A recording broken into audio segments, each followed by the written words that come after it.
Israel melancarkan serangan udara yang menghancurkan gedung pemerintahan Suriah di Damaskus pada Rabu 16 Juli 2025.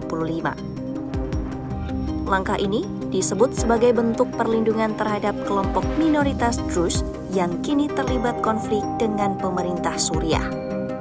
Namun, alasan intervensi Israel tak hanya soal solidaritas.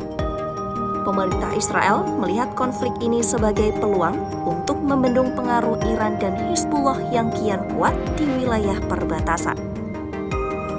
Dikutip dari CNN, serangan udara itu menjadi sinyal peringatan bahwa Israel tidak akan membiarkan kawasan selatan Suriah menjadi pangkalan baru bagi musuh-musuhnya.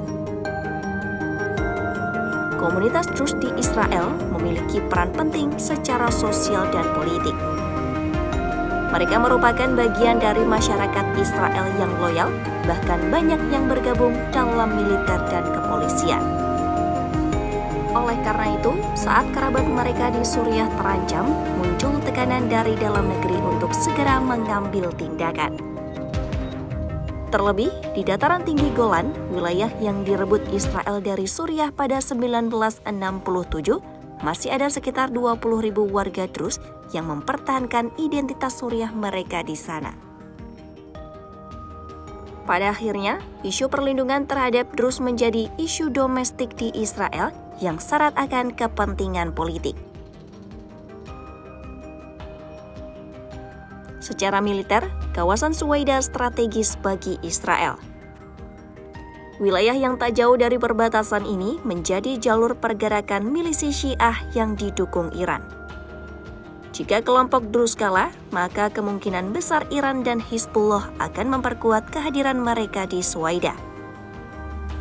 Di sisi lain, Suriah mengecam keras serangan Israel sebagai pelanggaran kedaulatan. Suriah menyebut intervensi ini sebagai bagian dari upaya melemahkan stabilitas nasional dan memperpanjang krisis. Amerika Serikat pun ikut angkat suara terkait hal ini.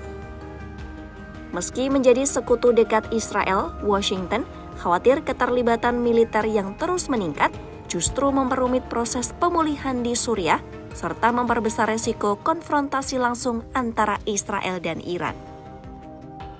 Sementara itu, kelompok Druze di Suriah menyatakan mereka tak ingin ditarik ke dalam agenda politik asing.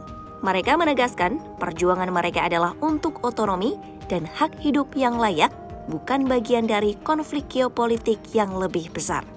Namun di lapangan, batas antara solidaritas dan strategi semakin kabur. Bagi Israel, perlindungan terhadap Druze bukan hanya soal kemanusiaan, tapi juga soal bagian dari pertahanan nasional dan manuver jangka panjang melawan pengaruh Iran di kawasan.